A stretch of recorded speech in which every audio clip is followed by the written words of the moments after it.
Bonjour à vous tous. Je suis contente de vous voir, les personnes qui sont là en direct et les personnes qui nous écoutent en différé. Je sais que quand c'est sur le net, souvent les gens vont écouter en différé. Donc, je vous souhaite une bonne écoute.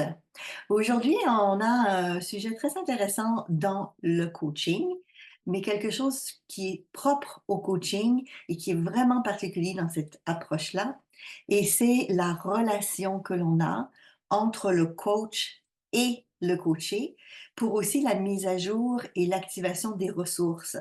Donc, vous m'avez déjà entendu dans certaines conférences sur le coaching parler de l'importance des ressources, mais aujourd'hui, j'aimerais aussi revenir sur la méthodologie coaching. Qu'est-ce que ça a de différent et particulier? Et surtout et avant tout sur cette relation qu'on crée dans cette méthode de coaching.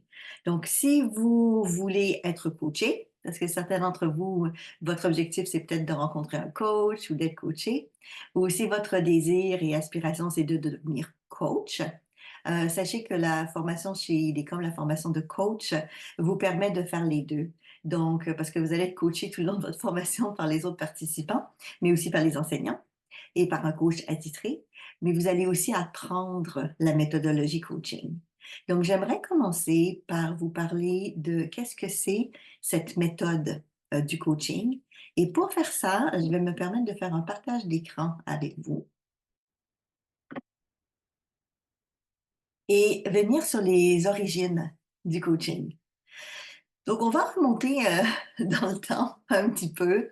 Le coaching avec le titre coaching, c'est assez récent, ça date des années 70 à peu près, donc les années 70 pour nos amis suisses et de d'autres pays. Par contre, il y a eu beaucoup d'influences. C'est pour ça que j'ai marqué des influences idéologiques qui ont fait qu'on est arrivé à cette méthodologie-là dans les années 70 à peu près, encore une fois. Après, l'approche coaching en elle-même est quand même basée sur des recherches scientifiques, sur des études euh, qui sont liées aussi donc à la méthode en elle-même, mais aussi au fait que les gens peuvent très très bien en coaching faire ce travail sur eux-mêmes et aller chercher des forces et des ressources et découvrir des réalités et des réponses qu'ils ont déjà à l'intérieur d'eux. Donc, dans les influences, vous avez sûrement déjà entendu parler de Socrate, hein? C'est un philosophe grec, mais on remonte à quand même assez longtemps. Avant Jésus-Christ, là, on était dans les 470. Là. Euh, il était très connu parce qu'il a mis au point une méthode de questionnement. Bon, ça l'a tué, ceci étant dit. Hein. Et quand vous allez lire sur lui, vous allez dire, oh là! Bon, dans le coaching, on meurt pas parce qu'on pose des questions, parce qu'on fait attention à la façon qu'on pose des questions. Mais à l'époque, il avait mis en place une méthodologie pour poser des questions qui était appelée la maïeutique. Et traduit, parce que c'est en grec, hein, mais traduit en français, ça s'appelait l'art d'accoucher. C'est beau, hein, comme terminologie, mais en fait, c'est parce que sa maman était sage-femme. Ce que beaucoup de gens savent pas. Mais comme sa maman était sage-femme, ça a du sens que sa technique, c'était en lien avec l'accouchement. Sauf que lui, ce qu'il disait, c'est il accouchait pas des corps physiques, là, mais ce qu'il disait, c'est qu'il aidait les personnes à accoucher de leur âme. C'est magnifique, hein? Donc, c'était en posant des questions, comme par exemple, qu'est-ce qui t'a emmené à penser à ça? Quelle est l'idée en arrière? Comment tu as fait pour en arriver à cette déduction? Comment ça se fait que tu fais que ça va avec ça, que ça égale, alors que ça n'est pas nécessairement quelque chose qui va ensemble? C'était le genre de questions qu'il posait à l'époque. Donc, ce genre de questions-là lui permettait de faire émerger ce que lui appelait des vérités ou des grandes vérités intérieures. Donc, vous le voyez ici, ça permettait de mettre en forme des pensées confuses. Donc, son objectif, c'était que la personne se relie avec ce qu'il appelait son âme ou son être profond, si vous préférez, et fait émerger des ressources et des forces et des solutions. Donc, c'est pas récent, là, la méthode pour poser des questions puis aller chercher des réponses à l'intérieur de soi, ça fait déjà longtemps. Donc, Socrate faisait ça aussi à l'époque et il avait une liste de questions qu'il posait régulièrement, qui sont des questions qu'on utilise dans le coaching aussi aujourd'hui. Et plus près de nous, dans les années 70, Timothy Galli, qui lui était un capitaine d'équipe de tennis, à l'université Harvard aux États-Unis, a découvert à un moment donné, il s'est rendu compte que pour coacher ses équipes, là on était dans le coaching sportif, hein, mais pour coacher ses équipes, il fallait qu'ils sortent hors du cadre habituel. Et il s'est rendu compte que ce qui aidait vraiment à avoir des meilleurs résultats aussi au niveau sportif, c'était le thinking, le mind, la façon de penser, la réflexion j'allais dire les artistes, mais c'est un peu des artistes aussi, là, mais que les sportifs avaient. Et il a commencé à développer une méthode, aussi par des questionnements, entre autres, sur l'attitude mentale. Et son objectif, parce qu'il travaillait avec son équipe, c'était de surmonter leurs défis. Et les défis, bien sûr, en tant que sportif, hein, vous le savez, c'est le doute. Hein. Ça va marcher, je réussirai pas, je vais y aller, je verrai la médaille, je l'aurai pas. Le manque de concentration, les erreurs qu'il faisait. Et il a écrit un livre qui s'appelle The Inner Games of Tennis, qui est connu sur le plan international comme étant le démarrage du coaching officiel de notre époque. Donc, c'était un coach sportif, mais il a développé des choses très intéressantes sur les questionnements aussi. Donc ça, c'est pour ceux qui ont influencé par la façon de penser, même si ça s'appelait pas du coaching à l'époque, ni avec Socrate, ni avec Galé. Mais tout ça nous a emmenés dans la méthodologie coaching à se référer quand même à des façons de penser scientifiques. Donc, je ne sais pas si vous avez entendu parler, certains d'entre vous, oui, mais pas tout le monde, de la fameuse école de Palo Alto qui existait dans les années 50 aux États-Unis. L'école de Palo Alto, c'était comme un regroupement de scientifiques, de chercheurs, dont entre autres, vous voyez, je vous ai écrit Gregory Bateson, Don Jackson, qui a créé le Mental Health Institute à l'époque, donc qui était très connu à l'époque, Weakland Gialli, Richard Fish, William Fry, Karen Chandler et Paul Václavic, qui est très connu pour ses théories sur le changement. Oui, il y en avait d'autres, hein. Ils n'étaient pas les seuls à l'école de Palo Alto, mais j'ai mis ceux-là parce qu'ils ont influencé et marqué l'époque de par leur façon de penser d'ouverture d'esprit. Et entre autres, dans l'école de Palo Alto, ce qui a beaucoup changé comparativement à tout ce qui se passait avant cette époque-là, c'était l'orientation thérapeutique et comment on aide et on accompagne les gens. Parce qu'avant cette époque-là, il y avait beaucoup de personnes qui creusaient dans le problème, qui prenaient des années, 10 ans, 20 ans, 30 ans en consultation thérapeutique. Et cette révolution de cette époque de Palo Alto a fait en sorte qu'on a commencé à avoir ce qu'on appelle l'orientation solution. Ou plus communément appelée aujourd'hui, je voulais marquer aussi, la psychologie positive. Donc, pas que creuser le problème, mais aussi aller chercher les forces et les solutions. Donc, toute cette école de Palo Alto a eu un grand impact sur, même sur Timothy Galli, parce que c'est de son époque. C'est dans les années 70 qu'il a développé son approche, mais là, on parle des années 50 au niveau de cette méthode, de cette école de pensée de Palo Alto qui a révolutionné la façon d'accompagner les gens. Puis il y a eu la PNL, la programmation neurolinguistique. Donc, la programmation neurolinguistique est née dans les années 1970, même époque que Timothy Galli a utilisé aussi ces techniques dans le domaine sportif. Et en PNL, en programmation neurolinguistique, les trois créateurs de la PNL, donc il y a John Grinder, voilà, Bandler, Puslik, enfin les trois créateurs de cette approche, ont mis à jour par modélisation, donc c'est-à-dire on remarquait comment est-ce que des gens qui communiquaient bien, qui aidaient les autres à changer, le faisaient. Et sont revenus avec des modèles, dont entre autres ce qu'on utilise beaucoup en PNL, qu'on appelle le métamodèle. Donc le métamodèle, en fait, ce que c'est, je vais juste faire un petit arrêt, un petit partage, je reviendrai après. Le métamodèle, c'est une façon de poser les questions, donc un petit peu comme Socrate faisait. Là, les créateurs de la PNL ont modélisé comment Fritz Perls, donc psychiatre, comment Virginia Satir, de la thérapie familiale, lorsqu'ils recevaient des clients, soit en thérapie, en consultation, comment ils orientaient les questions pour accompagner ces gens-là à ce qu'ils trouvent leur réponse, leur solution à l'intérieur d'eux. Donc, on peut dire que le métamodèle en PNL, parce qu'il y a des formulations de questions que Socrate utilisait lui aussi, exactement identiques, mais c'est normal parce que c'est dans la nature humaine qu'on veut aider quelqu'un ou accompagner quelqu'un à formuler les questions d'une certaine manière parce qu'on sait que ce qui va monter de ça, c'est des phrases, des idées, des réflexions qui vont être stimulantes ou qui vont être aidantes, confrontantes des fois, ça peut être le cas aussi, mais pour aider la personne à réaliser son objectif. Donc, dans les années 70, il y a eu cette modélisation qui a emmené la PNL à se développer et à intégrer un modèle de questionnement que beaucoup de personnes qui font du coaching aujourd'hui utilisent, mais qui provient du monde de la PNL. Après, la PNL aussi a développé beaucoup l'utilisation du VACOG, donc des modes sensoriels, principalement dans des techniques d'accompagnement pour se synchroniser avec l'autre personne. Donc ça, on retrouve beaucoup ça dans les techniques d'accompagnement aujourd'hui, dans le coaching aussi. L'importance d'être synchro par la posture, par exemple, par l'utilisation du langage. Donc, par exemple, ce qu'on dit en PNL, c'est qu'on va prendre une posture similaire à l'autre personne parce que ça a été prouvé après, quand il y a eu d'autres recherches scientifiques, que les longueurs d'onde du cerveau vont s'ajuster quand on se synchronise avec quelqu'un.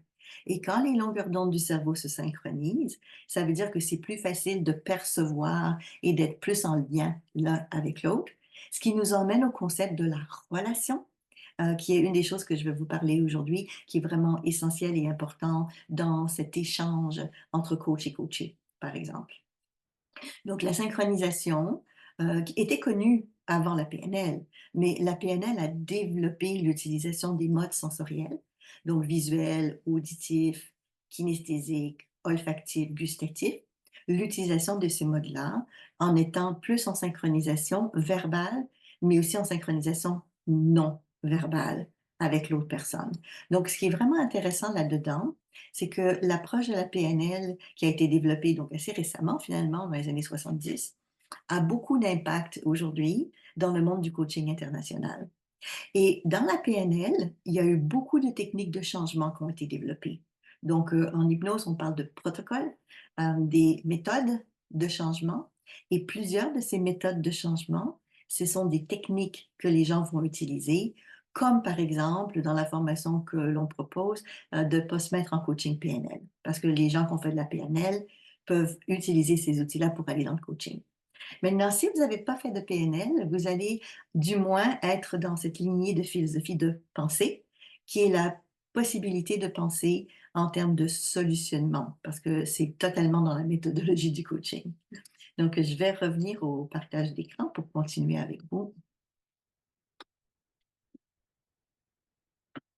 Donc, la PNL, indéniablement, a beaucoup influencé le monde du coaching. Après, c'était une époque, et là, je vais toujours dans les années 50, 60, 70 et 80. C'était une époque où beaucoup de théories de la communication ont changé et ont émergé. On a parlé un peu plus tard de la psychologie positive. Il y avait beaucoup d'approches humanistes, comme par exemple avec les travaux de Carl Rogers, que beaucoup d'entre vous avez entendu parler et connaissez. Surtout, et ça c'est dans ce que Carl Rogers faisait, surtout dans l'acte d'être dans la présence à l'autre, et aussi une acceptation inconditionnelle à la personne dans l'accompagnement. Donc ça aussi, ça a beaucoup influencé l'approche coaching, puisque l'approche coaching, c'est de la relation d'aide dans le même sens, sauf que c'est une relation qui est reliée à une atteinte d'un objectif spécifique avec une orientation solution. Donc, c'est le type de questionnement aussi qu'on va poser, qui peut être différent d'une psychothérapie, par exemple, et on ne creuse pas ou on ne va pas dans des problématiques, on ne va pas dans la souffrance, on va dans l'obtention et le désir du maintenant et du futur en coaching avec un client. Donc, vous voyez que les origines du coaching, c'est avant même le terme de coach qui était là. Et c'est une approche qui existe depuis vraiment un bon bout de temps, mais officiellement, seulement depuis les années 70 et 80, 1900. Donc, si on calcule que nous sommes en 2024 aujourd'hui, ça fait pas aussi longtemps que ça existe de cette manière-là. Donc, c'est comme si ça s'est ficelé, ça s'est casé pour devenir une méthode que les gens puissent réutiliser. Et à la base de cette méthode du coaching, vous le voyez à l'écran, c'est la relation. Donc, on peut se faire du auto-coaching, bien sûr, mais c'est la relation avec soi. Mais habituellement, quand on parle d'un coaching, c'est une relation avec le coach. Donc, coacher, coach. Et dans la mise en place d'une relation, il y a des points importants à prendre en considération parce qu'on crée une relation.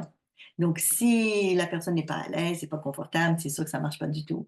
Donc, les bases fondamentales de la relation du coach-coaché, vous l'avez vu tout à l'heure à l'écran, c'est le respect. Le respect, ça veut dire bien les choses, là, mais on va commencer par le respect des différences.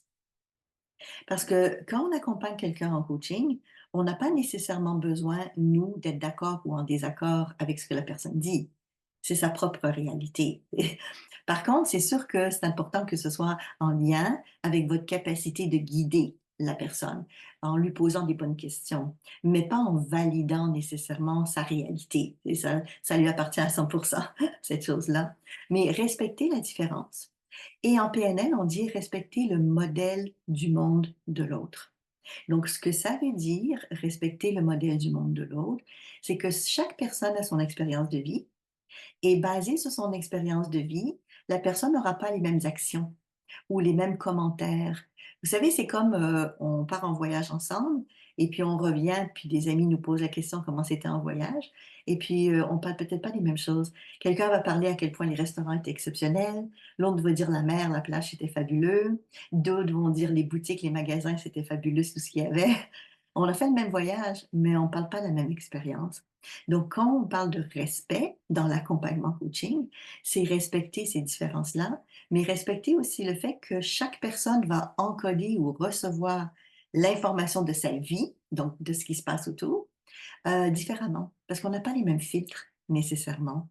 Donc, c'est une des choses qu'on apprend à travers le coaching, donc dans les formations, c'est à s'adapter à ces différents modes pour poser les bonnes questions, pour aller dans les modes sensoriels qui sont appropriés. Mais dès que la relation s'installe, on est dans cette relation de respect et c'est une demande de respect mutuel. Ce que j'aime beaucoup dans l'orientation coaching, parce que c'est une relation, c'est pas le coach qui arrive en disant je sais pour toi. C'est pas du tout la méthodologie coaching.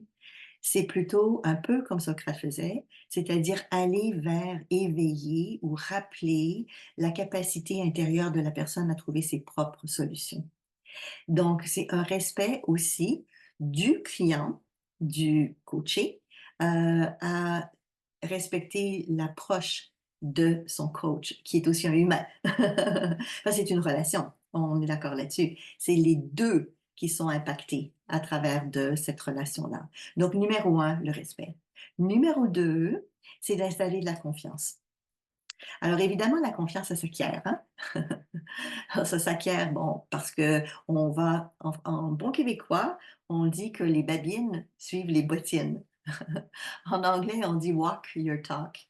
Donc, ce que ça veut dire, c'est être cohérent. Le coach, la plupart du temps, parce qu'on travaille sur nous aussi, même quand on est coach, hein, mais le coach a cette méthode et cette façon de faire de cohérence et d'être assez aligné dans son coaching, dans sa méthodologie professionnelle. Donc, on est un professionnel en premier pour aussi emmener la personne à ce qu'elle retrouve sa zone de confiance. Donc, on parle de confiance en soi, on parle des fois de confiance à la vie, des fois on parle de comment mettre en place des stratégies pour avoir confiance ou pas à certaines personnes autour de nous. Donc, le cadre de la relation coaching, c'est le respect, la confiance et comme dans n'importe quelle approche d'accompagnement, la confidentialité. Donc, tout ce qui est dit dans la session de coaching, à moins que la personne dise tu peux en parler, mais habituellement on ne pose pas ce genre de questions-là. Mais habituellement, donc, ça reste entre le coach et son coaché, même dans le cas où ce sont des coachings, exemple, entreprise avec tripartie. Il y a une entente avec l'équipe de direction ou avec les ressources humaines de qu'est-ce qui va être dit ou pas à l'équipe par la suite, mais c'est uniquement si le coaché donne son autorisation et qu'on sait d'avance, par exemple, il va falloir qu'il fasse un rapport ou revienne sur telle et telle et telle étape. Mais de toute façon, même le coaching en entreprise est confidentiel. Après, c'est des clauses particulières selon les différentes entreprises. Donc, coaching, respect, confiance, confidentialité, ça, c'est vraiment les bases importantes. Je vais revenir à mon partage d'écran. Vous m'avez entendu tout à l'heure utiliser le terme client. Pour les personnes d'entre nous qui nous écoutent en ce moment et puis qui venaient peut-être pas du Canada, parce que vous savez que moi je suis au Canada en ce moment, euh, vous n'avez peut-être pas la même terminologie que nous. Donc je sais que des fois ça heurte certaines personnes parce que le mot client est souvent associé à argent. Alors que dans beaucoup de pays, les gens vont utiliser plutôt le mot patient. Chez nous au Canada, c'est pour ça que je vous l'explique, parce que c'est pas la même approche. Chez nous au Canada, un patient, c'est dans le domaine des soins ou de la santé. Donc, c'est dans le corps médical qu'on va dire que notre client est un patient. Alors que quand on parle en coaching au Canada, on n'a pas cette terminologie de patient, on a une terminologie de client. Mais pour nous, c'est pas négatif ou péjoratif. Ça ne veut pas dire qu'il y a plus d'argent avec un patient ou un client là, ou vice-versa, là. C'est juste une question d'orientation client. Penser en termes de l'autre. Donc, c'est une façon de penser que l'on a beaucoup, nous, en Amérique du Nord, et que je sais que certains d'entre vous n'avez pas. Donc, si le terme client ne vous convient pas, transformez-le. Mais c'est le terme qu'on utilise réellement. Donc, dans cette fameuse relation de coaching, le client, donc ça c'est sous-entendu tout de suite dès qu'on démarre dans le coaching, le client est le premier et le meilleur expert de son expérience. Donc, qu'est-ce que ça veut dire ça? Ça veut dire qu'on sous-entend dès le départ qu'on n'arrive pas avec des solutions pour l'autre. Donc, on n'est pas dans une relation de consultation où j'ai une expertise dans un domaine et je suis payée, où on me demande de donner mon avis par rapport à la situation, euh, qui est un métier en soi. J'arrive pas en enseignant quelque chose à quelqu'un qui serait plutôt dans la casquette de formateur, mais plutôt j'ai des outils dans le coaching, et je vais vous en parler quelques-uns dans un instant, pour faire en sorte que l'autre personne va en elle, parce qu'on prend pour acquis qu'elle a déjà à l'intérieur d'elle des solutions, des forces et des ressources.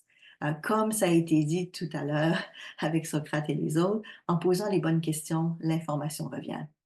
Donc, le client a ses propres solutions. Sauf que s'il consulte en coaching, c'est parce que la plupart du temps, il n'a pas la solution consciemment disponible tout de suite. Ça ne veut pas dire qu'elle n'est pas là, mais ça veut dire qu'elle est peut-être dans un tiroir, dans un placard, et elle revient de l'inconscient la plupart du temps.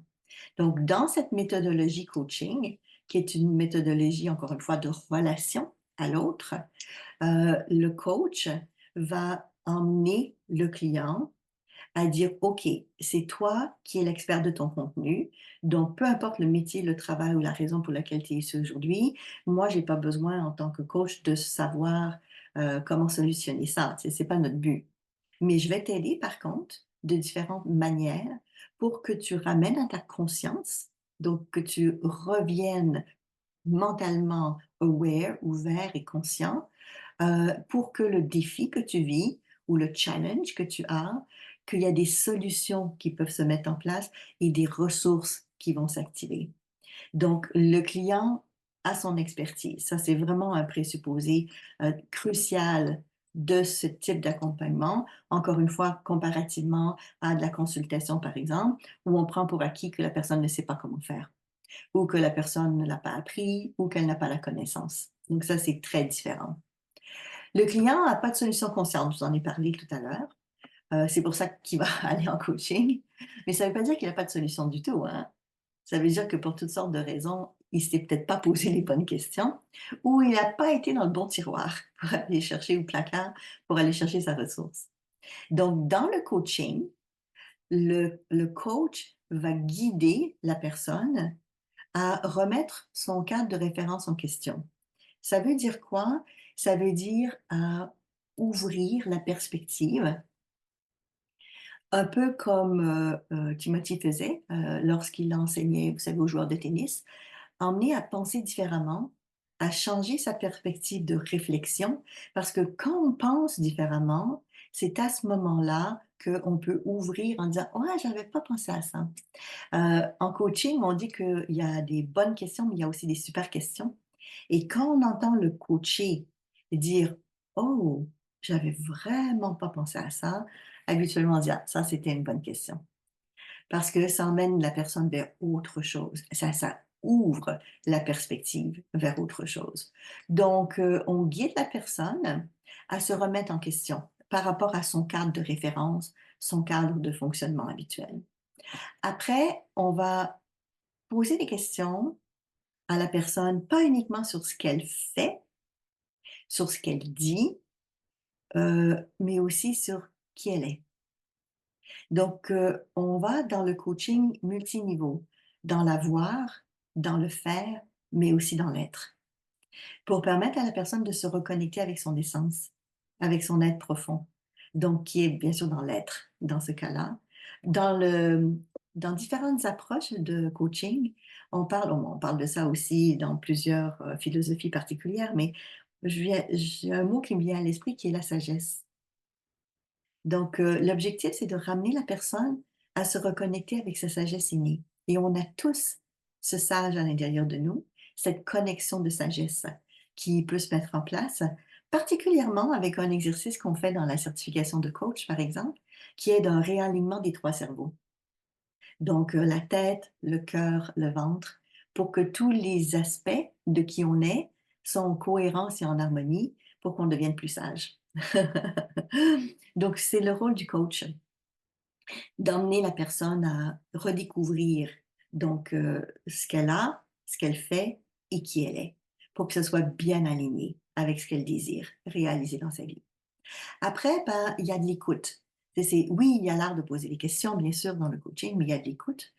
On va écouter ce que la personne nous dit et on va lui poser des questions pour mettre à jour ce qui fonctionne déjà.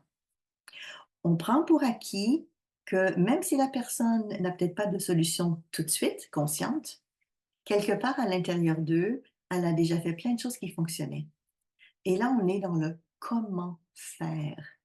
Donc, on poserait des questions. Comment tu as déjà fait? Comment ça s'est passé pour toi? Ou bien des questions où on élargit la perspective. Est-ce que tu connais quelqu'un qui a déjà trouvé des solutions à ça? Donc, emmener la personne à avoir une meilleure connaissance du comment faire.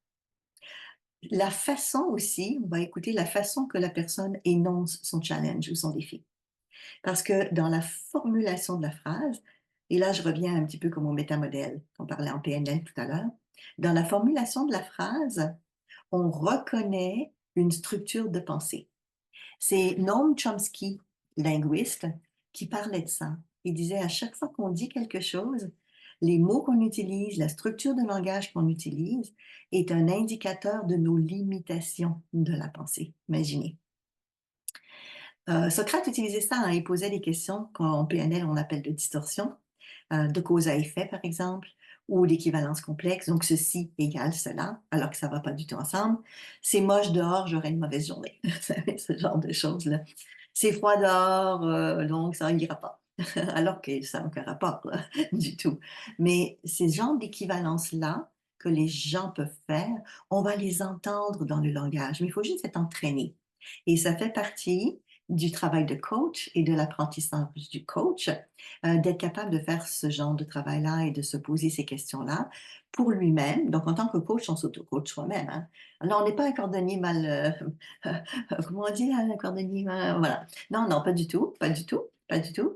On va nous aussi travailler sur nous tout le long de notre formation et de notre vie. C'est l'objectif d'apprendre aussi comment faire du coaching. Donc, on va écouter les paroles, les mots et la structure du langage parce que pour chaque structure du langage, on va avoir un type de questionnement adapté. Donc, c'est pas toujours les mêmes questions qu'on va poser à la personne. Ça va dépendre de ce que la personne va dire, des mots qu'elle va utiliser, mais de la structure du langage aussi qu'elle va utiliser. C'est hyper fascinant d'écouter ce que les gens disent et de comprendre ce qui est en arrière ou leur poser des questions pour clarifier. Qu'est-ce que ça veut vraiment dire ou qu'est-ce qui est en arrière de ça pour eux?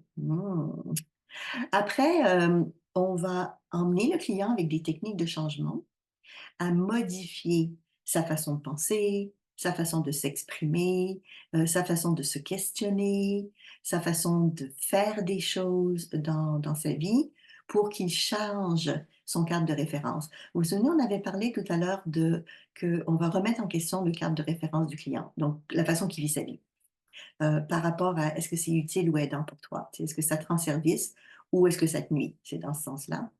Mais l'objectif, c'est pas uniquement d'en prendre conscience. Après, c'est d'emmener la personne vers son changement, si c'est ce qu'elle désire, bien évidemment. Donc, en posant les questions, le coach va emmener la personne à faire les choses autrement. Tout ça, c'est dans une relation transparente, authentique, libre, et puis on fait pas avancer la personne plus qu'elle le désire ou qu'elle le veut. Donc, c'est très respectueux de où la personne en est dans son besoin, dans son évolution, dans un moment donné. Mais ce qui est superbe de cette relation-là du coach et du coaché, c'est que le coaché va avancer au fur et à mesure parce qu'il va trouver des solutions par rapport à ce qu'il est en train de vivre. Donc ça, c'est vraiment génial. Mais le coach, lui aussi, a des bénéfices. Bon, le premier bénéfice, c'est la relation humaine, on s'entend là. C'est la beauté et l'avantage d'être en lien avec quelqu'un et dans le lien avec quelqu'un, de faire un échange. Et en plus, vous le savez, quand vous parlez des fois avec certaines personnes, le fait de poser une question à quelqu'un, ça vous aide vous-même des fois à vous poser la question pour vous. Donc, c'est gagnant-gagnant. Vous coachez quelqu'un, mais ça vous aide à découvrir des choses sur votre vie à vous. Donc, ça, c'est vraiment fantastique aussi. Et cette présence à l'autre, juste le fait d'être en présence avec l'autre, fait en sorte que dans nos vibrations, et ça, c'est d'autres recherches scientifiques qui ont démontré ça, qu'on va activer les longueurs d'onde du cerveau qui vont faire en sorte qu'on va mieux solutionner. Donc, je vais faire des partages d'écran, je vais vous parler un petit peu de tout ça parce que c'est absolument et totalement fascinant, tout ce qui peut être fait dans ce sens-là. Donc, là, j'aimerais vous emmener à une thématique très importante du coaching qui va dans le sens aussi de ce qui a été beaucoup étudié au niveau scientifique, c'est être dans la présence. Bon, aujourd'hui, on parle beaucoup de neurosciences, de être dans la conscience. Et là, je vous parle de être dans la relation avec l'autre. Mais j'aimerais aussi vous parler que le coaching, c'est une méthode de présence et de plusieurs choses par rapport à la présence. C'est une méthode d'être présent à soi-même, donc être présent pour vous, parce que, encore une fois, on n'est pas un cordonnier mal chaussé, là. On est un coach qui prend soin de soi. Donc ça, c'est déjà bien, parce que, bon, c'est sûr qu'on est comme tout le monde, hein, mais on a cette conscience-là et on travaille là-dessus en tant que coach. Donc, on se prépare dans la présence même à accueillir notre coaché. C'est comme quand vous avez hâte d'accueillir des amis à la maison et puis que vous mettez, je sais pas, les chandelles sur la table, vous avez préparé un bon petit repas, et puis vous êtes heureux. Donc, c'est sûr qu'on n'est pas en coaching en train nécessairement de coacher un ami, mais on prend le temps de créer l'espace, créer le lieu et de bien se préparer. Et ça, on le fait en étant dans cet espace de présence. Et quand on s'ouvre à cet espace de présence, c'est là que commence à se créer la relation. Et là, nous, on parle de relation coach-coaché. Et je vous ai mis quelques exemples que j'aimerais voir avec vous, que je trouve vraiment hyper intéressants. Vous vous souvenez, tout à l'heure, je parlais de Carl Rogers, donc l'approche humaniste. Euh, donc, il est très, très connu et c'est grâce à lui que beaucoup de disciplines d'accompagnement ont développé des méthodologies aujourd'hui. Ce que lui disait, donc je vous ai fait une citation d'un de ses livres, deux personnes sont en contact, qui sont en contact psychologique ou qui ont une relation essentielle minimale. Minimale, ça ne veut pas dire la meilleure personne de votre vie, là. Mais quand chacun génère une différence perçue ou vécue dans la vie de chacun. Ce qui veut dire en fait, c'est que quand on est en relation avec quelqu'un, même si la relation n'est pas intense nécessairement, l'objectif d'être en relation avec l'autre, c'est de générer une différence dans la vie des deux. Donc, en tant que coach, l'objectif est de générer une différence dans la vie du client. Mais en faisant ça, ça va générer une différence dans notre vie à nous. Puisque c'est une relation. C'est pas juste dans un sens. Donc, c'est pour ça que je disais que le coaching, c'est aussi une forme d'autodéveloppement personnel. Que vous soyez coach ou que vous soyez le coaché, et dans les 2 sens, puisque c'est la relation qui évolue et non pas un qui évolue pendant que l'autre court après ou l'autre veut le rattraper. C'est les 2. Il y a la relation qui s'installe. Ensuite, Roustan, en 2015, disait que l'attitude de l'accompagnant influence le système à porter attention aux solutions et aux possibilités émergentes.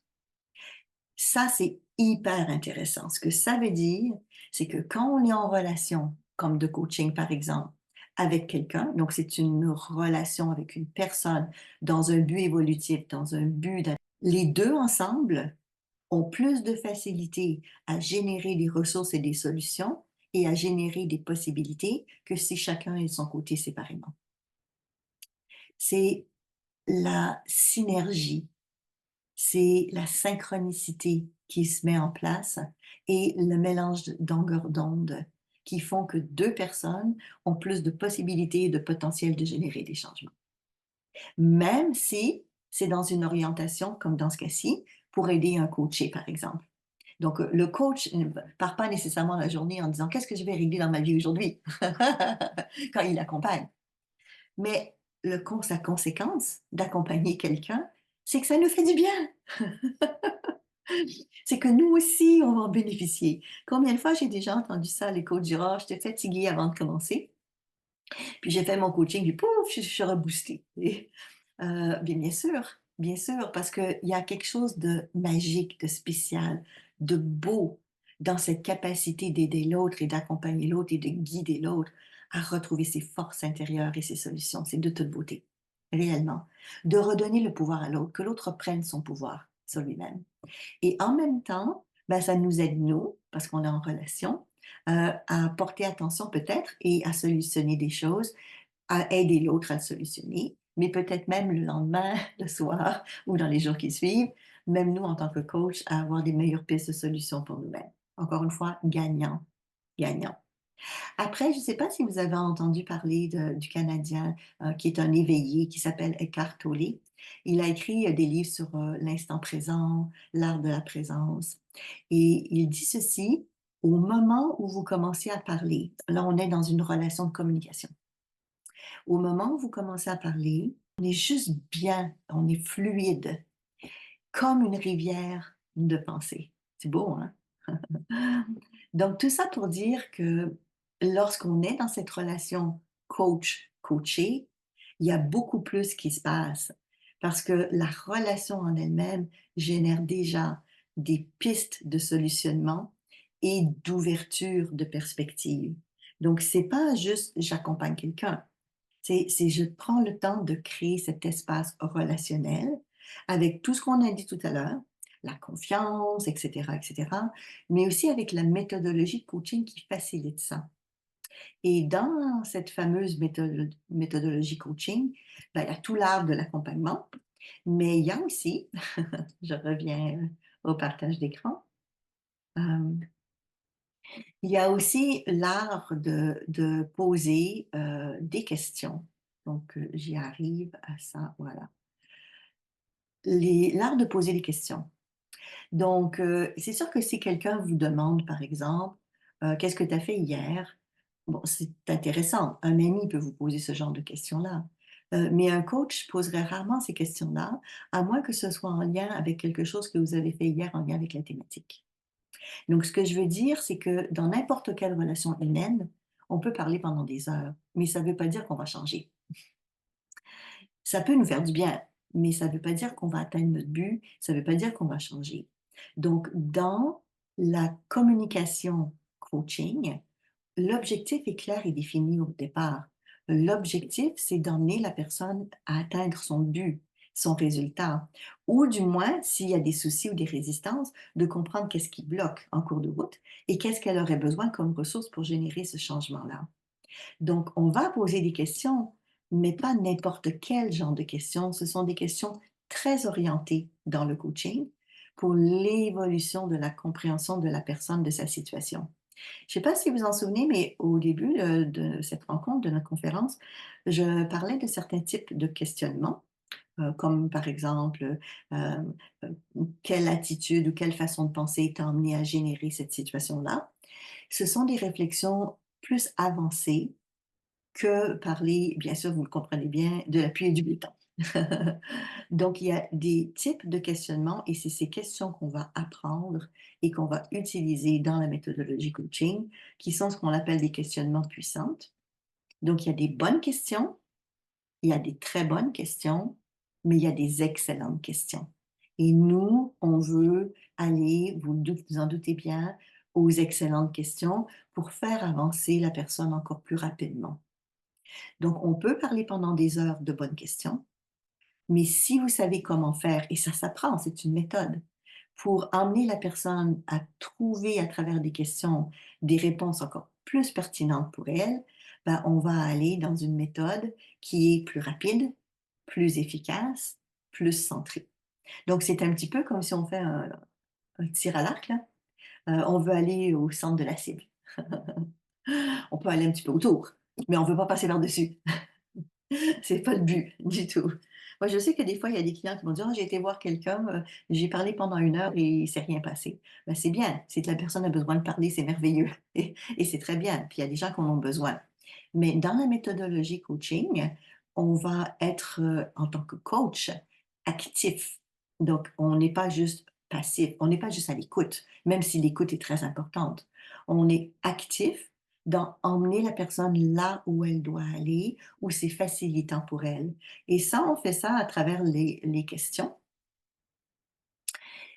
Ce qui nous emmène à revenir à Socrate, parce que comme c'est lui qui a développé beaucoup de ce genre de questions il y a déjà très longtemps, les gens qu'on interroge, pourvu qu'on les interroge bien, trouvent eux-mêmes les bonnes réponses. Bon, ça remonte avant Jésus-Christ, hein? Souvenez-vous, hein? Ça fait longtemps là, qu'on dit ça. Là. Les esprits forts discutent des idées, les esprits moyens discutent d'événements et les esprits faibles discutent des gens. Bon, ça, c'est pas moi qui le dis, c'est Socrate. Mais le plus important, c'est la phrase ici, que quand on interroge bien les gens, ils vont trouver d'eux-mêmes des bonnes réponses. Dans le coaching CCP, dans la certification de coach professionnel, on a une orientation de présupposés. Présupposés, ça veut dire quoi? C'est qu'on sous-entend, c'est comme des prémices. On sous-entend des choses en partant quand on fait un coaching. La première chose, c'est qu'on sait que chaque personne porte en lui un savoir et une connaissance très souvent inconsciente. Ce que ça veut dire, ça, c'est que quand je vais accompagner quelqu'un, en tant que coach, je me dis pas que la personne ne sait rien. Je me dis pas qu'elle n'a jamais rien testé. Je dis pas qu'elle est démunie. Je dis pas nécessairement qu'elle est en détresse. J'en sais rien. Enfin, on va vérifier. Mais je pars du principe que quelque part à l'intérieur d'elle, si elle se connecte avec cette sagesse, cette vérité intérieure, elle va avoir les réponses à ce qu'elle a besoin et la connaissance qu'elle a besoin ou les savoirs qu'elle a besoin ou les stratégies humaines qu'elle a besoin vont revenir ou remonter au conscient. Et c'est ce qu'on désire. C'est ce qu'on désire. Donc, on prend pour acquis en tant que coach que mon client, la personne en face de moi, a une connaissance. Mais des fois, il n'y a pas toujours accès. C'est juste ça. Ensuite, un autre présupposé qu'on va utiliser dans le monde du coaching, dans la certification de coach professionnel, par exemple, c'est que dans chaque être humain, et ça vient aussi du modèle de la PNL, il y a une sagesse et des ressources. Le docteur Milton Erickson, psychiatre, le créateur de l'hypnose ericksonienne, mais aussi Virginia Satir, qui faisait de la thérapie familiale, et beaucoup d'autres personnes à cette époque-là, disaient exactement la même chose. Donc, je vais vous le dire, là, il disait, à l'intérieur de chaque être humain, il y a des ressources. Ressources étant des forces, des connaissances, des compétences. Socrate disait pareil, il y a plus longtemps. D'autres aussi disent la même chose. On utilise cette même attitude de pensée pour structurer et organiser la relation, parce qu'on est dans la relation avec l'autre. Donc, en tant que coach, je me dis, mon client sait, C'est juste que là, il a peut-être oublié, il a peut-être mis de côté, il ne se souvient peut-être pas qu'est-ce qu'il a mis dans son tiroir. Mon client a des ressources, c'est juste qu'il a peut-être pas été les connecter ou les chercher encore. Et sinon, bah, il y a d'autres moyens d'aller chercher ces ressources-là et on va l'accompagner à le faire. Ensuite, on part du principe que quand on va poser des questions à la personne, le savoir peut revenir à la conscience. Donc, c'est en orientant où est-ce que je cherche. Comme par exemple, si un client voudrait manger du riz, par exemple, si je l'envoie à l'épicerie seul, il risque de chercher longtemps si c'est la première fois qu'il va à cette épicerie-là. Mais si je lui dis le riz est à la troisième rangée et c'est en bas, tablette du milieu, il va aller beaucoup plus rapidement chercher son riz qu'il a besoin pour l'acheter. Donc, je sais que ça fait l'air drôle un petit peu comme métaphore, mais c'est pour vous expliquer que en posant les bonnes questions, la personne va aller directement à l'endroit où ses ressources sont placées. Donc, ça va sauver du temps, ça va sauver de l'énergie. Et on part du principe, encore une fois, que la plupart du temps, les gens ont les ressources. Bon, là, je parle de ressources internes, on s'entend, hein? Je parle pas de ressources externes comme l'argent, par exemple, ou ce genre de choses. Mais ont des forces à l'intérieur d'eux. Donc, les questions que le coach va poser, on sait d'avance que ça aura un impact et que ça va ramener des choses à la conscience de l'être humain. Et aussi, pour les personnes qui font de l'hypnose, et certains d'entre vous, vous avez déjà fait des formations en hypnose, on peut faire de l'hypno-coaching. On a d'ailleurs une formation d'hypno-coach chez nous. Et dans l'hypno-coaching, là, on a un but aussi dans le coaching qui est de générer un état de transe chez le client, non pas uniquement la conscience ou le conscient, qui n'est pas la même chose, mais un état de transe pour que, à travers les questionnements qu'on va poser dans la méthodologie coaching, que la personne va faire circuler à l'intérieur d'elle toutes les informations et les ressources qui sont encodées dans son inconscient pour les rendre disponibles. Donc, vous n'êtes pas obligé de faire de l'hypnose pour faire du coaching. Mais si vous faites de la PNL, vous pouvez faire de la PNL avec le coaching. Et si vous faites de l'hypnose, vous pouvez utiliser l'hypnose dans le coaching. Donc, la PNL, l'hypnose, ce sont des outils. La méthode d'accompagnement, c'est le coaching, juste pour vous permettre de faire une distinction entre les deux. Donc, on va poser les bonnes questions. On revient à un partage d'écran. Et les bonnes questions, ce sont celles qui font avancer la personne vers l'atteinte de son objectif. Donc, il y a des questions qui sont bien évidemment meilleures que les autres. Et quand la personne est bien activée dans ses questionnements, à un moment donné, on va avoir besoin aussi, dans le coaching, de faire des connexions avec les ressources. Donc, j'en parle depuis tout à l'heure. Soit par les questions, soit avec l'inconscient. Mais l'objectif d'un coaching, c'est que la personne va modéliser, oui, je voulais dire mobiliser, mais c'est pareil, on va modéliser les ressources que la personne a déjà, mais on va mobiliser les ressources que la personne a déjà. Donc, je vais vous le lire parce que c'est un peu difficile à lire à cause de la photo qui est plus noire, mais selon cette conception, donc de mobiliser les ressources peuvent être des moyens que la personne utilise pour atteindre son objectif. Donc, nous, on a besoin de savoir, et on va poser des questions là-dessus, quelles sont les ressources motivantes? Qu'est-ce que la personne a besoin pour passer à l'action? Je ne sais pas si vous savez ça, mais c'est vrai dans beaucoup de métiers de l'accompagnement, c'est vrai aussi dans le domaine thérapeutique. Un des challenges que les gens ont, c'est pas la volonté, c'est pas le désir de changer, c'est la mobilisation pour générer le changement. En d'autres mots, être motivé et, et c'est la clé, passer à l'action. Donc, beaucoup de gens vont procrastiner. Je sais que je dois changer. Je sais que je vis pas ce que je veux. Je sais ce que je veux, mais je ne le fais pas. Donc, un gros avantage d'avoir cette relation coach-coaché, c'est que le coach, par méthodologie, va activer chez le client la mobilisation de ses ressources et le passage à l'acte. Donc, bye bye procrastination et hello, j'atteins mon but. Je vais dans cette direction. Je vais être motivée à l'atteindre. Donc, l'objectif en lui-même, des fois, est une motivation pour des gens. Tu sais, je veux tellement réaliser ça que ça va me stimuler. Mais pas toujours. Des fois, les gens ont besoin de puiser en eux avec des forces intérieures qu'ils ont déjà acquises et les transférer à cette nouvelle situation.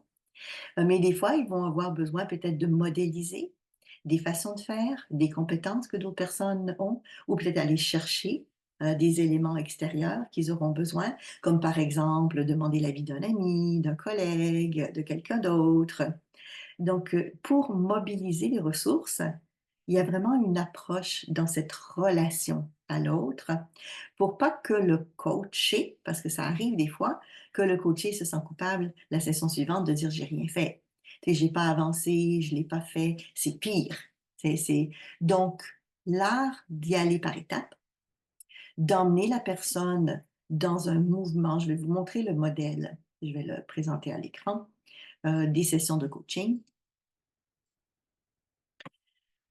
De préparer l'avant-session. Donc, on va définir le coaching, les services, les prix, la proposition, on fait des contrats au besoin. Ensuite, on établit la relation. Donc, c'est comme ça qu'on commence, hein, je vous en ai parlé. L'écoute, la relation, l'accueil, la synchronisation, le VACOG, les modes sensoriels. On va échanger sur les différents modèles de questionnement. Donc, ça peut être une clarification d'objectifs, par exemple. Quelles sont les attentes, les challenges, les difficultés, les besoins que la personne désire atteindre, son but qu'elle souhaite avoir. On va mettre à jour donc son objectif. Et pour faire ça, dans la méthodologie coaching, on va poser des questions comme le métamodèle ou d'autres types de questionnements. Et on va décoder quels sont les processus que la personne utilise. En d'autres mots, quelles sont ses valeurs? Est-ce qu'elle a des croyances soutenantes par rapport à son objectif? Est-ce qu'elle a des filtres de motivation aidants? Comme je vous parlais tout à l'heure. C'est bien beau avoir un objectif. Je suis bien beau être motivé, mais je fais comment pour passer à l'action? Donc, on va mettre à jour ces séquences pour s'assurer que la personne ne procrastine pas, passe dans une action saine. Tu sais, parce que l'action, c'est pas non plus de faire en une journée tout ce qu'on peut faire en 30 jours. Bon, des fois, l'inverse, c'est vrai, hein. On prend 30 jours pour faire ce qu'on doit faire en une journée. Mais le but, c'est que ce soit équilibré. On revient avec la sagesse intérieure.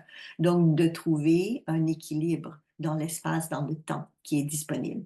Et ça, c'est en décodant les valeurs, les croyances, la méthodologie que la personne utilise, ses stratégies gagnantes, etc. Après, ce qu'on appelle le travail, c'est les techniques de changement. Donc, si par exemple la personne elle a de la difficulté à dire non dans sa vie, ben, il y a des protocoles qu'on va utiliser, que vous apprenez dans le CCP, certification de coach, pour aider la personne à mieux s'assumer, à mieux dire oui ou à mieux dire non dans sa vie. Donc, il y a plein de techniques de changement différentes. J'en ai développé plusieurs que j'enseigne dans la formation. Il y en a plein en PNL, il y en a plusieurs en hypnose avec des protocoles. Et on va inviter la personne à s'activer dans le changement, qui est le changement qui est bon pour elle. Et ensuite, à la fin de la séance, qui dure en moyenne 1 heure, 1 h 30, ça dépend du coach, de sa philosophie, sa façon de faire, ben, on fait un récapitulatif de ce qui s'est passé. Donc, on demande à la personne, par exemple, de nous dire qu'est-ce qu'elle a vécu, qu'est-ce qu'elle a compris, et aussi qu'est-ce qu'elle va mettre en place, de se faire un plan d'action où tu t'en vas, qu'est-ce que tu vas faire, où tu vas, c'est quoi ta prochaine étape, dans combien de fois. On positionne la prochaine séance, la prochaine rencontre avec la personne, à moins que ce soit déjà fait d'avance, parce que c'est possible des fois, les gens des fois ont ce qu'on appelle des forfaits de coaching, c'est plusieurs sessions de planifier d'avance. Donc, on planifie la prochaine session, la prochaine étape, et au besoin, il peut avoir aussi des choses à faire ou à mettre en place d'ici la prochaine session. Donc, ça dépend de la thématique et ça dépend de ce que la personne a dit. Comme par exemple, si c'est pour une recherche d'emploi, ça pourrait être, bon, ben, je vais envoyer mon CV à au moins 5 entreprises d'ici la prochaine fois. Ou je vais faire 5 entretiens d'ici la prochaine rencontre, par exemple. Donc, c'est pas le coach qui détermine les tâches, c'est le client qui détermine lui-même les tâches qu'il désire accomplir ou ce qu'il veut mettre en place d'ici la prochaine session pour être dans cette action on parlait tout à l'heure. Donc, pour conclure, parce que je parle bien, et pour conclure, la relation dans le coaching, c'est fondamental. Parce que quand on est bien, quand on est en confiance, quand la personne nous emmène dans des endroits à l'intérieur de nous qu'on n'a peut-être pas visités depuis un certain temps, ça nous permet de mettre à jour ce qui est poussiéreux, mais aussi ce qu'on avait oublié qui est aidant et qui est utile pour nous. Donc, cette relation de coaching facilite, parce qu'il y a la relation, parce qu'il y a l'échange entre les gens, ça facilite ces connexions de cerveau à cerveau, mais on peut dire aussi d'âme à âme, dans tous les niveaux, pour avancer dans ce que la personne désire atteindre. Après, l'intérêt, comme je disais pour le coach, c'est que lui-même fait son propre travail en même temps et très souvent, il est payé pour, ce qui est un gros avantage. J'aide quelqu'un, mais je m'aide moi-même. Pourquoi pas? On en bénéficie. Ça, c'est le bonus qui va avec. Et ça peut mettre à jour aussi, bien évidemment, des choses à améliorer et à changer dans notre propre vie à nous. Parce qu'on est sur Terre dans un processus d'évolution, comme vous savez. Et le coaching nous permet d'aller dans ce processus évolutif. Donc, en étant à l'écoute de l'autre, en développant ce qu'on appelle la posture du coach. Donc, je vais faire un dernier partage d'écran. Votre posture du coach. Pour vous dire finalement que le coaching est une approche qui est pour tout le monde. Donc, c'est pas uniquement est-ce que je veux devenir coach pour accompagner quelqu'un, tu sais, c'est une méthode, c'est une façon de faire pour générer cette capacité de retourner chercher des ressources en soi, pour faciliter les questionnements, pour changer nos pensées limitantes, par exemple, pour transformer des croyances qui nous empêcheraient d'atteindre nos résultats. Et si vous en faites un métier, parce que c'est un métier aussi, d'avoir vraiment ce bonheur, c'est comme ça que je le vois, de voir les lumières dans les yeux des gens, le remerciement qu'ils ont compris quelque chose d'important pour eux, qu'ils ont changé et transformé les choses, qui reviennent à l'essence de qui ils sont, qui redécouvrent l'être magnifique qu'ils sont. Tellement de belles choses. Les accompagner et les guider à réaliser et à atteindre la vie comme ils la désirent. Évidemment, quand je dis ça, je sais que des fois il y a des embûches, hein, on s'entend, hein? Mais le coach est là aussi pour ça, pour aider la personne à se repositionner, à reposer d'autres questions peut-être, à faire d'autres choix en cours de route, lorsqu'on fait ce qu'on appelle en PNL l'écologie, la gestion des conséquences. Donc, on a dans cette philosophie de coaching, avec l'approche PNL, de réfléchir d'avance à tous les obstacles qui peuvent arriver. C'est toujours mieux d'y penser avant que d'y penser après. Ça ne veut pas dire qu'on va tout stopper, là, mais on peut avoir une bonne idée des risques avant de prendre une décision. Et après, de voir notre capacité d'assumer cette décision-là et de prendre le temps qu'on a besoin. Je reviens encore là-dessus, puisque dans le coaching, on ne dit pas on fait ça en une seule séance. Il n'y a pas de session unique. Et ça prend le temps que la personne a besoin de prendre. Mais ce qui est merveilleux, c'est que la personne coachée, au-delà du coaching qu'elle reçoit, elle apprend en même temps à se le faire à soi-même parce qu'elle va l'utiliser pour toute sa vie. Je ne vous ai pas encore dit ça, mais le coaching, c'est aussi pour les enfants, hein. Donc, c'est les adultes, bien sûr, mais on peut le faire avec des ados, on peut le faire avec des jeunes enfants, si vous avez l'autorisation des parents. Donc, pour tout le monde. J'ai eu aussi des clients qui avaient plus de 80 ans. Donc, juste pour que vous sachiez que la méthode, c'est pas uniquement pour des gens de 30 ou 40 ans. Ça peut être adapté à toute situation de vie. Toute situation de vie. Dernièrement, j'avais une cliente qui avait 86 ans et elle voulait vendre sa maison et déménager et une de ses filles ne voulait pas. Et elle avait de la difficulté à vivre cette relation-là parce qu'elle avait besoin de déménager parce qu'elle elle aurait plus de voiture sous peu et il fallait qu'elle trouve un appartement ou un endroit où elle pouvait se déplacer à pied. Elle était encore en forme, en santé, mais elle avait une décision à prendre et ça influençait et impactait sa famille. Donc, c'était difficile pour elle. Vous savez, il y a toutes sortes de situations pour lesquelles les gens veulent se faire coacher.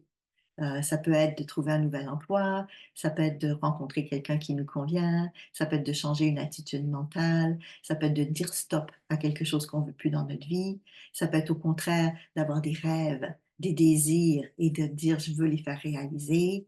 C'est ce que j'adore de cette approche-là, c'est que comme c'est orienté solution et que c'est orienté objectif, il y a toujours quelque chose de constructif qui ressort de cette approche. Alors, ben, ça vous fait réfléchir. Vous avez probablement bien des questions. Vous pourrez, si vous voulez, parce que je sais que m'écoutez beaucoup en différé, vous pourrez envoyer vos questions sur info@lapnl.ca si jamais vous avez des questions ou des commentaires. Et puis certaines personnes m'ont peut-être écrit dans le chat, donc je vais regarder, ou si quelques personnes qui sont là veulent parler maintenant. Donc je ne sais pas, je vois quelques personnes, Ghislaine, dans ton cas, si tu aurais des questions ou des commentaires. À ce moment-là, je te laisse me faire un petit signe si c'est le cas. Oui, OK, parfait. Donc, si je te laisse ouvrir ton micro. Ah, OK. J'avais oublié d'écrire dans le chat. Oui, bon, d'abord, je m'excuse hein, si j'ai l'air fatiguée, là. C'était mon party de Valentin hier. Matin, c'est comme C'est le fun ouh! à Saint-Valentin! Euh, oui, est-ce que une fois que je trouve ça c'est clair, c'est limpide, là. Ma seule question, c'est une fois qu'on est coach puis qu'on a des clients, est-ce qu'on a de l'aide aussi pour les accrochages, les difficultés qu'on peut avoir avec nos clients, là? Tu sais, des Eh fois, ben on oui, s'enfarge. oui, ben oui, c'est bien que tu parles de ça. La supervision et tout. Mm. Alors, ça dépend ce que les gens veulent, hein, parce qu'il y a plusieurs options. Mais c'est sûr que c'est bien d'être supervisé par un coach mentor, c'est-à-dire un coach plus expérimenté. Comme par exemple, parce que tu me poses la question, chez IDECOM, les gens peuvent dire, je veux des sessions de supervision après la formation. Et ça peut être pendant, mais après, là, je parle après la formation. Et puis régulièrement, ça peut être une fois par mois, par exemple, une fois par 2 mois, il y a une session avec le coach mentor où on parle de ce que vous faites, comment vous le faites, comment ça se passe. Donc, c'est vraiment de la supervision. Il y a aussi des possibilités, et ça, je trouve ça aussi intéressant, c'est autre chose cependant, c'est des rencontres entre pairs, donc entre coachs. Et entre coachs, on peut se parler des challenges qu'on a, des défis qu'on a, et entre nous, des fois, ça nous permet d'avoir des idées ou des pistes de solutions. Donc, il y a les supervisions avec des mentors, donc des coachs plus expérimentés, mais il y a aussi entre pairs ce soutien que l'on fait avec les gens avec qui on a fait la formation, mais pas uniquement. C'est parce qu'il y a des réseaux aussi de coachs qui existent. Et après, il y a des associations de coaching. Donc, tu peux, là je dis toi, mais vous pouvez choisir différentes associations de coachs, comme par exemple la Société internationale des coachs PNL, comme ICF, l'International Coaching Federation, comme EMCC, European Coaching Mentoring, voilà, il y en a plein. Donc, vous pouvez faire un choix, dire, bon, après ma formation de coach, j'aimerais être membre de l'association. Et les associations, très souvent, proposent des rencontres entre coachs, des activités pour les coachs et ont des fois des services aussi de mentorat ou de supervision. Donc, oui, tu as raison, c'est très important de ne pas rester seul dans notre coin, hein, parce que dans les métiers de l'accompagnement, souvent, on est plus isolé. Parce qu'on ne travaille pas dans une équipe multidisciplinaire comme certaines personnes font, mais on peut très, très bien collaborer avec d'autres personnes. Après, il y a aussi sur le net des groupes de chat, de discussion, de coaching, de coach. Donc, c'est une possibilité de lancer un message aux autres coachs et puis de dire, ben voici, j'ai vécu telle chose, qu'est-ce que vous en pensez ou de quelle manière. Donc, je dois dire que, à moins que les gens veulent être laissés à eux-mêmes, il y a vraiment beaucoup d'opportunités d'avoir un bon suivi et d'avoir une continuation. Et après, je pense que tu le sais parce que je te connais, puis tu es dans le domaine de la formation, tu as suivi beaucoup de formations aussi. Très souvent, ce qui est intéressant, c'est d'aller chercher des ateliers spécialisés additionnels, comme par exemple une fois par année. C'est dire, je vais faire une journée de formation ou 2 jours de formation. Comme ça, vous apprenez d'autres outils additionnels. Parce que c'est sûr qu'on est limité des fois, pas par l'approche, mais par les outils qu'on n'a pas. Donc, des fois, les gens font le cours de coach et puis ils vont faire de la PNL après. Mais c'est un exemple que je donne, hein. Des fois, les gens ont déjà fait de la PNL, puis il leur manque les outils d'accompagnement. Ils vont faire la formation de coach. Mais on peut très bien faire la formation de coach et aller chercher des outils additionnels après. C'est pas un souci. Donc, des fois, il va manquer des connaissances de protocole ou d'outils. Et ça, il n'y a rien de mieux qu'au moins une fois par année faire un petit atelier spécialisé. Oui. Et puis chez IDECOM, on en offre plusieurs à chaque année. Ce sont des ateliers spécialisés pour les coachs qui varient entre 1 jour et 3 jours et qui se donnent soit en présentiel, soit en ligne. Donc les gens ont le choix. Oui. Donc je suis totalement d'accord avec toi. Quand on a un souci, un tracas, c'est bien d'en parler avec un collaborateur ou avec un mentor, un mentor en supervision. Ouais. Donc ça répond à ta question, ça, Justine?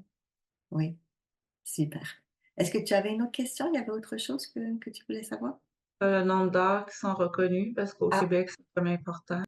oui, alors pour être reconnu, par exemple, par ce qu'on appelle des mutuelles, donc des compagnies d'assurance. En d'autres mots, un client va venir te voir et puis tu pourras, toi, remplir des documents pour que la personne soit remboursée par sa compagnie d'assurance. C'est vraiment intéressant, ça vaut vraiment la peine. Donc chez nous au Québec, ça existe, ce genre de situation-là. À ce moment-là, pour être membre, comme par exemple au Québec de l'ANN, par exemple, de RIPMA, par exemple, il y en a plusieurs, ben, il faut avoir fait 1000 heures de formation. Donc, le cours de coach en lui-même n'est pas 1000 heures. Mais si tu fais, par exemple, un PRAT en hypnose ou un PRAT en PNL, voilà, c'est que si tu fais un cursus complet, ce qu'on appelle un cursus complet, tu auras ton 1000 heures. Et là, tu pourras devenir membre de ces associations-là. Et en étant membre, tu pourras donner des reçus pour les compagnies d'assurance. Donc, il y a la durée de la formation qui est souvent 500 heures, la formation en elle-même, mais il y a aussi les demandes que les associations vont faire, qui ne sont pas nécessairement le même nombre d'heures. Par contre, les associations vont prendre en compte les expériences que tu as déjà. Donc, évidemment, ça ne dépend pas du DECOM, ça dépend de l'association. Il faut monter ton dossier, mais ils vont reconnaître des formations que tu as suivies, par exemple, si c'est en lien avec la demande que tu fais. Comme dans ton cas, tu as déjà fait des formations en hypnose, par exemple, en relation d'aide, donc ça devrait compter normalement en faisant cette demande, cette démarche-là. Oui. Donc, la majorité des associations demandent 1000 heures de formation. Maintenant, 1000 heures de formation, c'est pas 1000 heures en classe. C'est parce qu'il y a des travaux, il y a des lectures, comme par exemple dans le cours de CCP. Donc, c'est 20 jours de formation en présentiel. Donc, c'est l'équivalent de 20 jours de formation au total. Au total.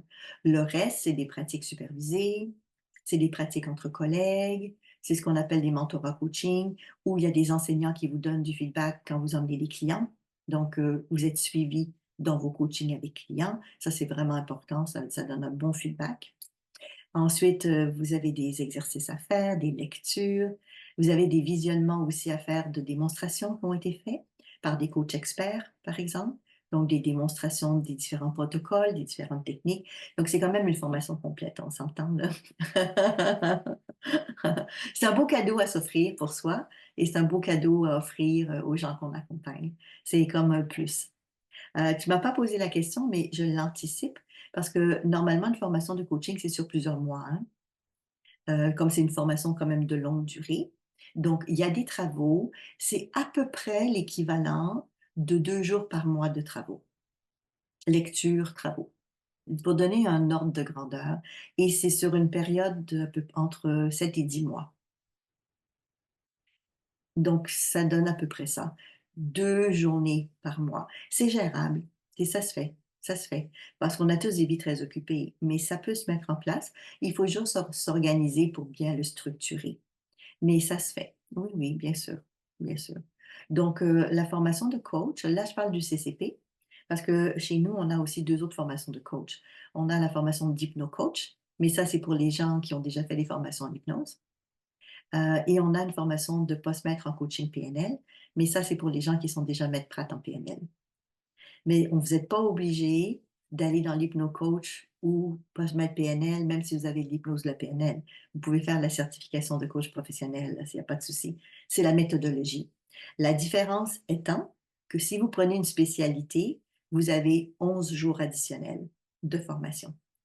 Donc, d'autres cours en hypnose ou d'autres cours en PNL, et puis des mentorats coaching avec votre spécialité. Donc, vous allez avoir des enseignants qui sont spécialisés dans votre discipline pour bien vous expliquer comment l'utiliser dans le coaching. Alors, vous vous souvenez, tout à l'heure, j'ai dit que c'était des outils, la PNL et l'hypnose, hein? Il y a la méthode du coaching, puis il y a des outils dans le coaching. Donc, voilà. Une fois qu'on sait faire un gâteau, mais ça ne veut pas dire qu'on va tous les faire demain matin. Il faut pratiquer et expérimenter autre chose. Et c'est le fun d'avoir des nouvelles recettes et qu'on nous montre. comment les faire à travers ça. Donc oui, vous pouvez définitivement faire des demandes au niveau des différentes associations. Et c'est vrai pour les personnes qui nous écoutent et qui sont européens, par exemple, parce que même en Suisse, hein, il y a SR Coach, il y a EMCC, il y a plusieurs associations de coaching. Et ils vont vous demander aussi des heures. Donc, combien d'heures vous avez fait dans votre formation. Mais la moyenne, habituellement, c'est pas mal autour de entre 300 et 500 heures. Mais c'est peut-être pas suffisant, comme par exemple ici au Canada, pour être membre d'une association pour remettre des reçus d'assurance. Ils demandent un peu plus. Mais encore une fois, les programmes complets, c'est des programmes de 1000 heures. Donc, ça va. Donc, vous voyez ça comme un projet, hein? C'est un beau projet. Ça vous met en action pour le projet de devenir coach.